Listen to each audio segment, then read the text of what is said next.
Today we are looking at a case from the middle of the 20th century, so sit back as we go to Germany. Rosemarie Nitribitt was born on the 1st of February 1933 in Düsseldorf in Germany. From the very beginning, her life was marked by instability and hardship. Her parents were unmarried, and when Rosemarie was still very young they separated, subjecting the little girl to social stigmatization. Her mother, Maria Nitribitt, struggled to make ends meet, especially after the birth of two more daughters.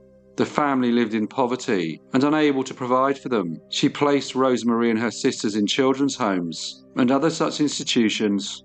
By 1939, they were living with foster parents, but this arrangement failed to bring stability, as Rosemarie suffered abuse from the very people who were supposed to be caring for her. World War II was a time of immense turmoil and destruction in Germany, and for a young girl growing up in these conditions, life was harsh and filled with uncertainty. Air raids were a constant threat, and people frequently sought shelter from the bombings that devastated many cities, including Düsseldorf. Food shortages were severe, and rationing meant that children, especially those from impoverished backgrounds, often went hungry. Schools operated sporadically, and education was frequently interrupted, meaning that consistent learning was difficult.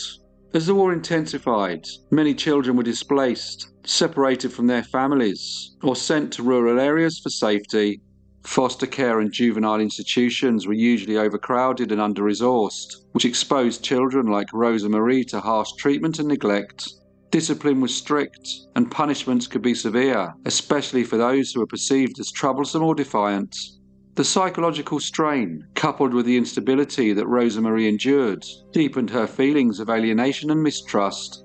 Despite this, it had been noted that she displayed intelligence and resilience, in spite of her difficult circumstances. However, she had a rebellious streak, likely fueled by her harsh upbringing.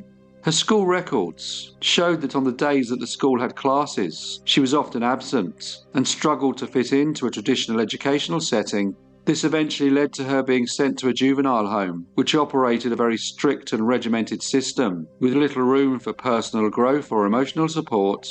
Growing up in an environment where survival was a daily challenge, she had learned to rely on herself from an early age. The instability, deprivation, and emotional neglect had left a lasting impact, as she had known little more than poverty, conflict, and hardship. The experience seemed to have profoundly influenced her perspective on life, and by the time the war in Europe ended on the 8th of May 1945, they seemed to have left a lasting impact on her. Rosemarie had frequently attempted to escape from the juvenile correction homes, and this reflected on her determination to control her own life. She began seeking financial independence, and after working in various jobs that proved to be neither stable nor lucrative, she turned to the streets. Here she saw the opportunity to earn money through prostitution.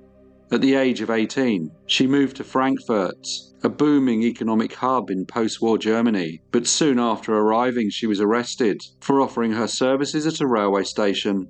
Following this, she was determined to elevate her status. Frankfurt attracted an elite clientele of businessmen, politicians, and affluent foreign visitors. This made it an ideal environment for high-end prostitution.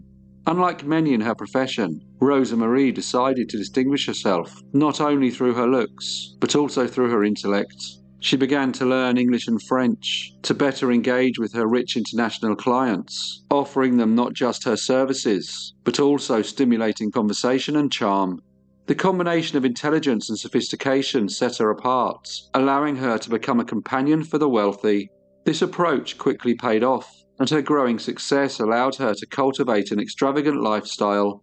One of her regular clients gifted her a used Opel Capitan, while others invited her on Mediterranean vacations. By 1956, she had accumulated significant wealth, reportedly earning around 80,000 Deutschmarks a year, a fortune at the time, especially when buying a family home in West Germany would cost around 30,000 Deutschmarks. To showcase her success, she purchased a black Mercedes-Benz 190 SL with red leather upholstery, which she would drive around Frankfurt, subtly yet confidently soliciting customers, making her presence impossible to ignore. The same year, she moved into a luxury apartment at 36 Stiftstrasse, further cementing her image of a woman of means and influence. She was meticulous in selecting her clientele, allegedly entertaining powerful businessmen, aristocrats, and even politicians. Though discretion was paramount, rumours circulated that she kept a record of her clients, and this meant that she could potentially damage the reputations of some of post-war West Germany's most influential figures. Whether these claims were true or mere speculation, they only added to the intrigue and mystery surrounding her life. On the 1st of November 1957, Rosemarie's cleaning lady became very concerned, as she had not heard from the young woman for a few days, and repeated calls and knocks at the door went unanswered. Troubled by the eerie silence, and with an increasing sense of dread, she contacted the police. They soon arrived at the apartment and forced the door open. Inside, laying on the floor, they found the lifeless body of a young woman. There were clear signs of strangulation and blunt force trauma to the head. The woman was later identified to be Rosemarie Nitribitt. The crime scene presented a chilling mystery. There was no indication of forced entry, but it was clear that her death was no accident, and what intrigued investigators the most was the undisturbed state of her home. Her valuable jewellery had not been taken, and there was a large sum of cash in her purse. Her expensive furs and designer clothes were still hanging in the closets, and her sleek sports car was parked outside. Investigators started to believe that Rosemarie had probably known her killer. When looking in a desk drawer, they found a list of names, just first names, and no other details, but it was without doubt a list of her clients. When the newspapers heard this, they became very excited, but none dared to print the names on the list. Instead, they questioned why the police had not apprehended the murderer. The truth, however, was that the investigation was fraught with challenges. Although the detectives faced immense pressure to identify the perpetrator, the case was complicated by the potential involvement of influential individuals. But this did not stop the public from speculating. Various names were circulated, and theories ranged from it being a crime of passion to a calculated silencing of a high-end prostitute. People seemed to talk about little else but the murder and of the victim's secret life. The fact that she had a tape recorder in her apartment was revealed, which some newspapers claimed was for recording her clients. However, the police denied this, saying that they found no such evidence, and that the only thing they had heard from the tape recorder was music. This denial only fueled the idea that Rosemarie might have been involved in some form of blackmail, using taped conversations with powerful men to leverage her wealth. The names had been carefully guarded. Although they definitely represented a list of her clients, they were only first names, so no one could definitely confirm exactly who these men were. Some of her clients, however, did admit to giving her large sums of money, though most said that it was for medical reasons. They claimed that she had told them that she was with child and needed a termination. They all added that the money was given in cash and that they did not know if she was actually pregnant.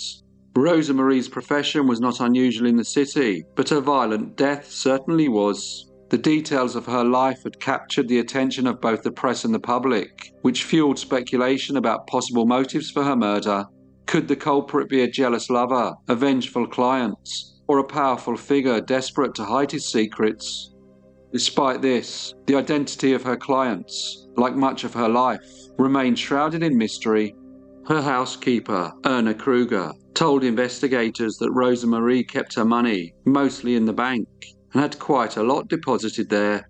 Yet, like others who knew her, Frau Kruger wasn't kind in her assessment of the young woman's character. She described her as vain, greedy, and dishonest, someone who discarded old friends once she became wealthy. But she told the police of one notable exception, a student who Rosemarie had known for a number of years. The police suspected that this young man might be involved in the murder, but they found nothing to implicate him. His alibi was solid, and he was cleared of any wrongdoing. There was another person of great interest to the police, a man named Heinz Pullman. He worked as a salesman and had previously told detectives that he had a close relationship with Rosemarie. He had a key to her apartment, and according to him gave her financial advice, but he denied knowing anything about her murder. However, as the investigation continued, the evidence against him began to mount. A witness picked him out in an identity parade, claiming that he was the man in a grey suit who was driving a car that nearly hit him on the 29th of October, the last day that Rosemarie was seen alive.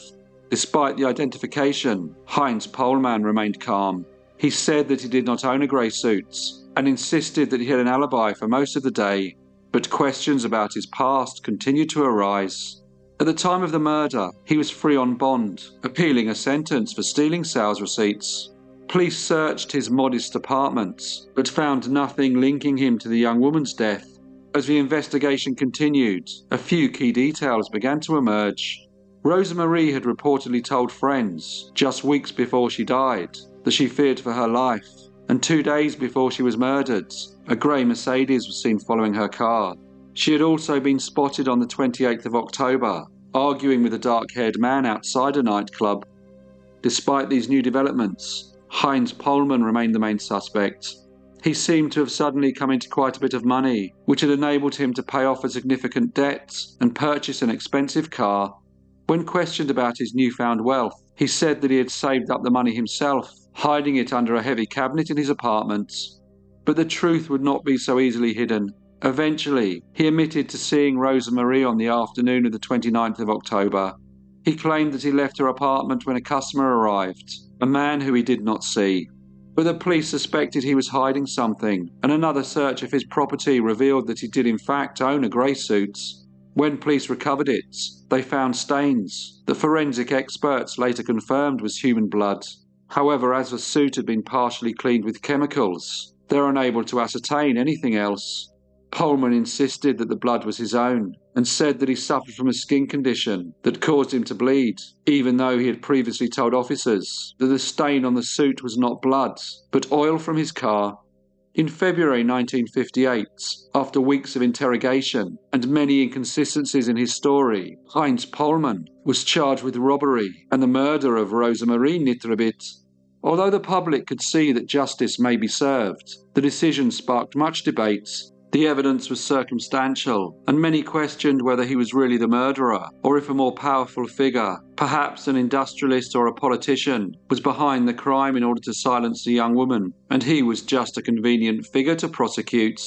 However, just a few weeks later, the murder charge was dropped due to insufficient evidence, and despite still facing robbery charges, he was released. That did not deter the prosecutor Heinz Wolf.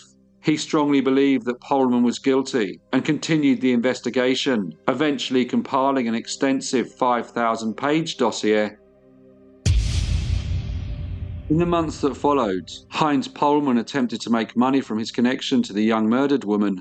He sold his story to a magazine, only for the series to be cancelled due to the public disgust.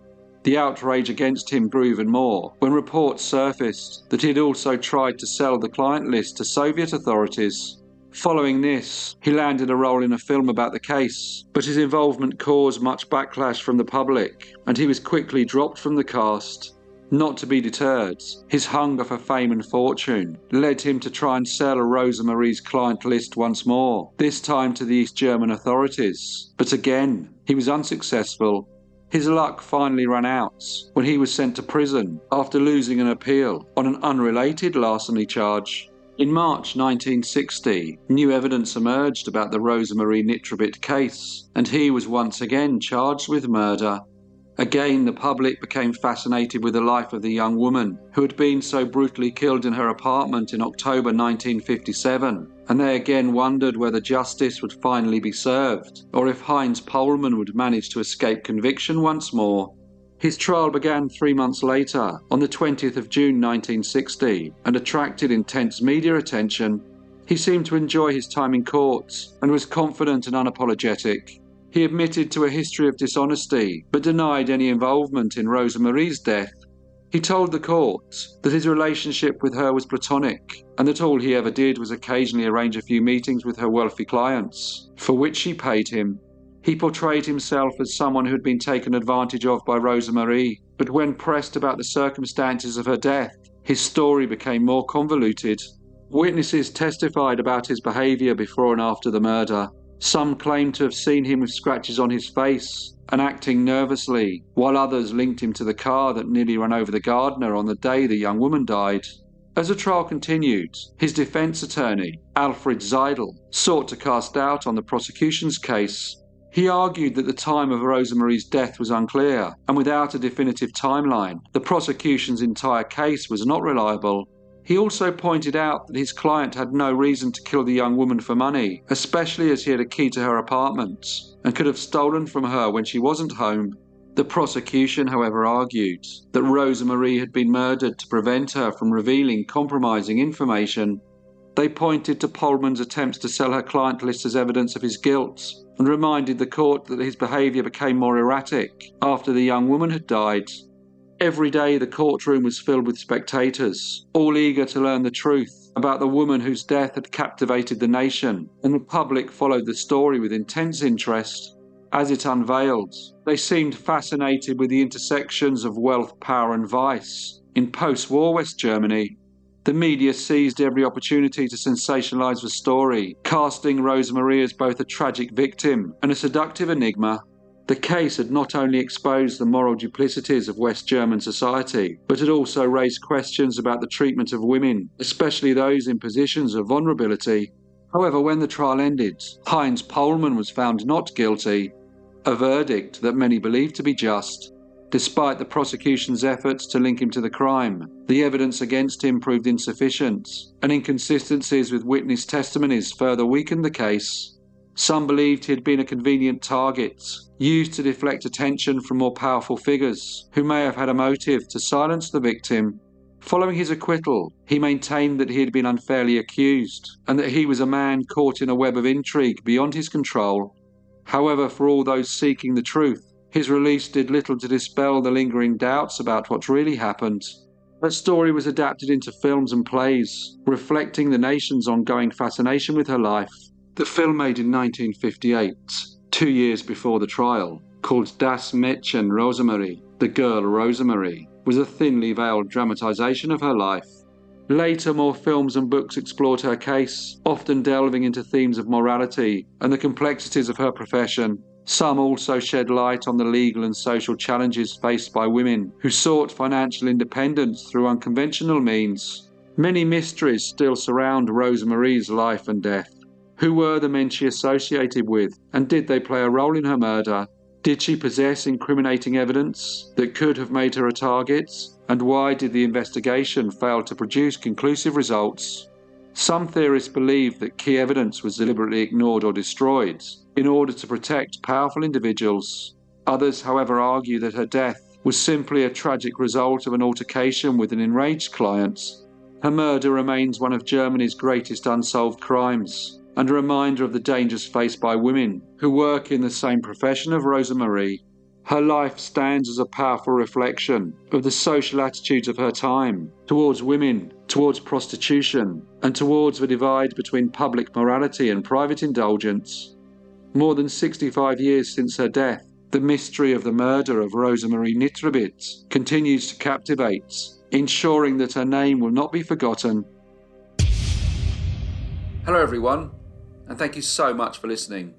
As usual, please leave any comments or feedback you may have, and I hope to see you all again in the next brief case.